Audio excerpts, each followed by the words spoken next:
2013년 한국은 스텔스기 탐지 레이더 확보가 단기 소요로 결정되면서 스텔스 탐지에 대한 기술을 축적하고 있습니다.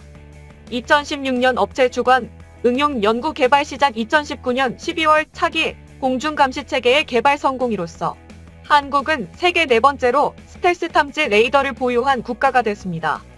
국내 자체 기술로 개발된 스텔스기 탐지 레이더는 디지털 능동위상 배열 형태로 소형 표적 실시간 탐지를 위한 고속 신호 처리기가 탑재됐습니다.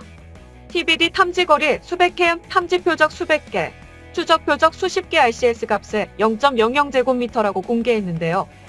이는 완전한 디지털 레이더로 12x7 배열 안테나, 더비식 차량 탑재형 등 이동성을 구현한 형태로 개발됐습니다. 특히 발표된 RCS 값은 최신형 스텔스기인 F-35와 토마호크 미사일, SR-71, 블랙버드 초고고도 정찰기 등을 탐지할 수 있는 성능의 레이더인데요.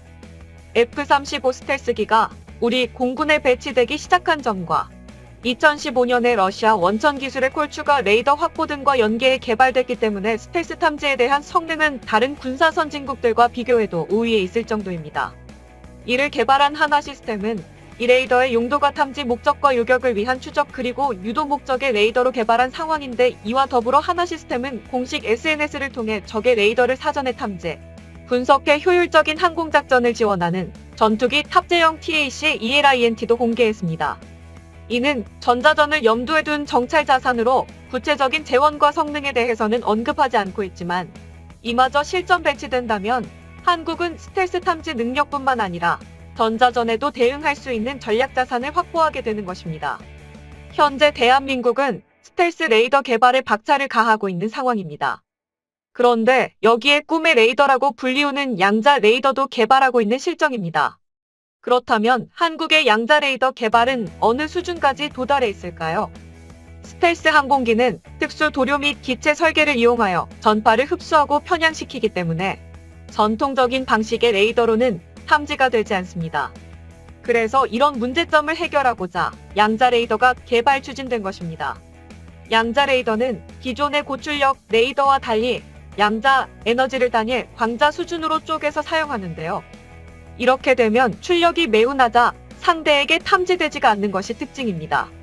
가장 먼저 양자 레이더가 실용화되려면 사용자가 버튼을 누르는 것만으로 양자 얽힘 광자를 생성할 수 있는 토작 개발과 생성 장치를 제작하는 것이 핵심. 그런데 모든 양자 레이더가 해결해야 할 난제로 꼽히는 것이 표준 양자 한계가 있습니다.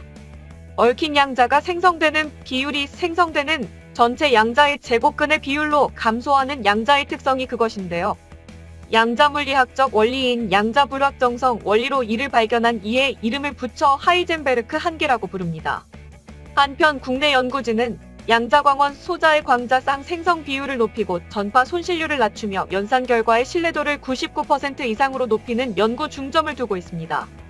사실 말이 어려워서 그렇지 이 모든 걸 쉽게 풀이하자면 한국은 적에게 탐지되지 않는 레이더파로 스텔스기를 탐지하고 빠른 전송 속도로 즉각적인 처리가 가능한 레이더를 개발하고 있다는 뜻입니다. 현재 한국이 개발하고 있는 양자 정보 기술은 여러분이 생각하는 것보다 많은 진척을 이루고 있습니다. 사실 따지고 보면 현재의 기술력만으로도 세계 정상급 나라들과 큰 차이가 나지 않기 때문인데요. 국방과학연구소가 양자 레이더에 필요한 개발 기술을 선정하고 주도하면서 군 산학연에서 각 분야를 연구 개발하고 있습니다. 이미 상당한 진척을 이루고 있는 것으로 알려져 있는데, 그중 국방과학연구소가 연구 개발을 주도하고 있는 양자 레이더는 얽힌 광자를 생성하는 기술, 양자 자기장 센서, 광마이크로파 양자 변환 기술, 양자 상태 보존 및 정보 처리 기술, 양자 조명 기술, 양자 고스트 이미징 기술, 또한 카이스트 전기 및 전자공학부에서는 전파, 소자, 신호 부문으로 나누어 연구가 한창입니다. 기초 과학을 바탕으로 광 및 전자파와 양자 정보 기술 연구에 앞장서고 있는데요. 크게 광학, 안테나 시스템, 전자기학, RF-MW 암암 단위 등으로 양자정보 시스템 분야로 나뉘어 연구가 진행 중입니다. 또한 삼성전자와 포스텍 물리학과 교수팀이 미국 하버드대, 매사추세츠 공대, 레이시온비 비엔사 등과 공동으로 기존보다 약 10억 배 민감도가 향상된 일마토와트급 초고감도 마이크로파 검출기인 볼로미터를 개발했는데요. 마이크로파를 이론상 검출 가능한 가장 작은 한계인 일마토와트는 100경분의 1W까지 검출할 수 있는 고감도 검출 기술이 개발된 것입니다.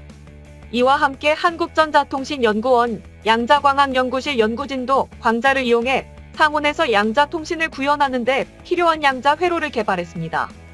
양자 레이더 연구와 관련한 대한민국의 현 주소는 범국가적인 투자와 지원 아래군.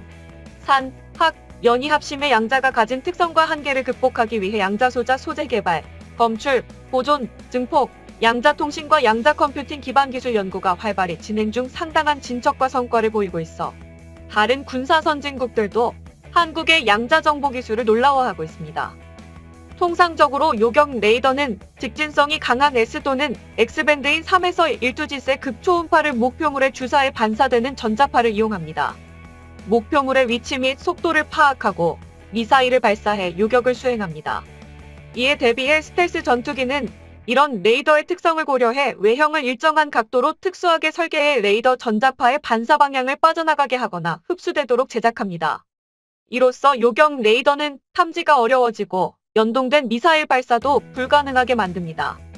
그러나 전자파 중에 VHF 장거리 레이더의 경우 전자파의 파장이 1에서 2m로 길어서 스텔스 형상에 영향을 받지 않습니다. 더욱이 스텔스 능력 향상을 위해 제작된 전파 흡수 재료 RAM은 S밴드 이상에서만 흡수되도록 설계된 파장이 매우 긴 VHF 레이더파에서는 효과가 줄어듭니다. 따라서 전투기의 레이더 반사 단면적은 레이더파의 파장이 길어질수록 증가하는데요. 이런 이유로 패시브 레이더가 주로 사용하는 VHF파는 파장의 길이가 10cm, 1m 사이여서 항공기의 RCS를 크게 증가시킵니다. 이 장파장들은 항공기와 공명을 일으켜 헬스기의 동체 형상 기술을 무력화합니다. 이처럼 장파장 전파 수신에 사용하는 패시브 센서는 수동형 센서 전파를 따로 조사하지 않고 공중에 떠다니는 전파를 이용해 반사와 공명을 일으킨 전파를 수집해 물체를 식별하는 기술 따라서 패시브 레이더는 능동적으로 조사하는 전파가 없어서 양자 레이더처럼 레이더의 위치를 들킬 염려가 줄어듭니다. 패시브 레이더의 운용 방식은 중심 레이더에서 15에서 40km 떨어진 곳에 사이드 레이더를 3에서 4개를 배치합니다. 탐지거리 450km, 탐지각 120도, 최대 200개의 목표 동시 탐지, 1초에서 5초까지 레이더 간 송신 주기를 조정해가면서 3에서 4곳에 설치한 패시브 레이더를 통해 3차원 측량 기법으로 목표물의 위치를 계산해냅니다.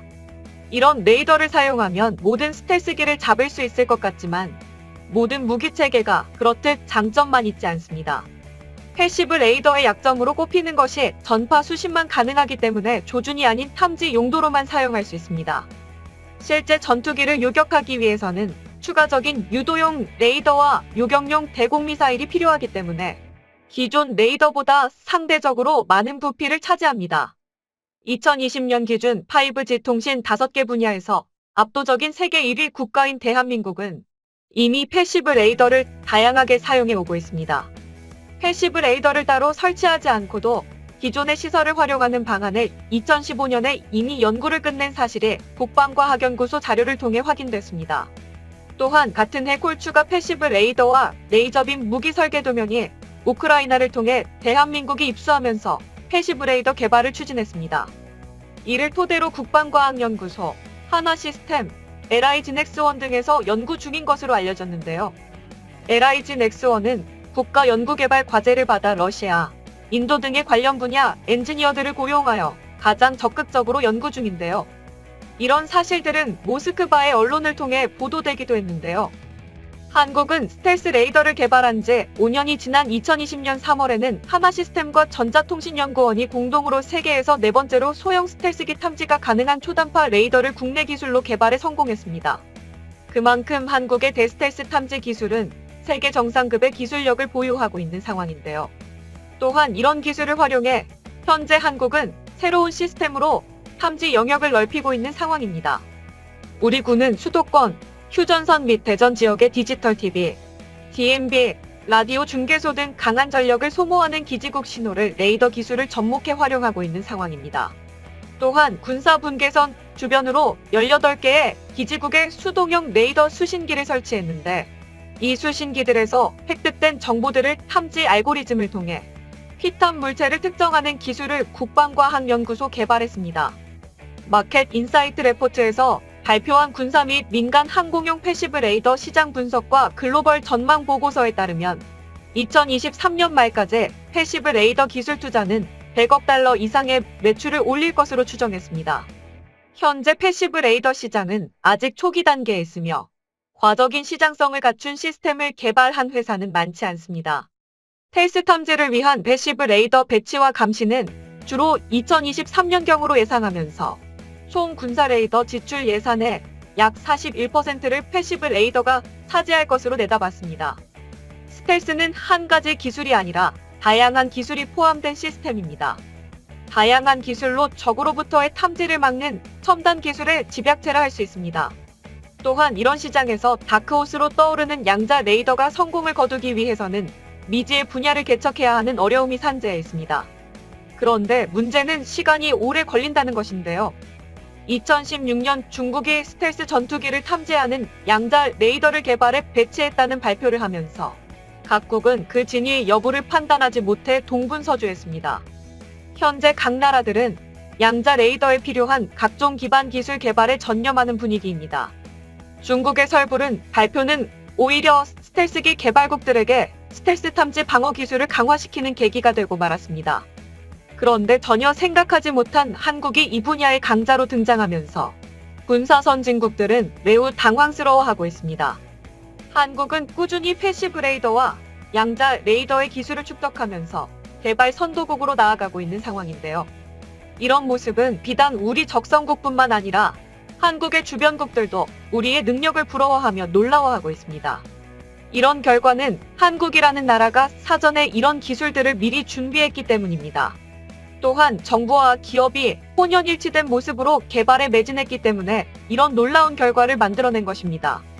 이처럼 국가의 명운이 담긴 일들을 서로의 이해관계와 상관없이 좌우로 나누지 않고 같은 시각으로 바라보고 또 같은 방향의 길로 걸어간다면 한국은 얼마 가지 않아 누구도 두려워하지 않는 강한 대한민국으로 변화하지 않을까 생각합니다. 나라를 지키는 올바른 자주국방에는 좌우가 나뉘지 않습니다. 오직 뜨거운 애국심과 단합된 힘만이 있을 뿐입니다.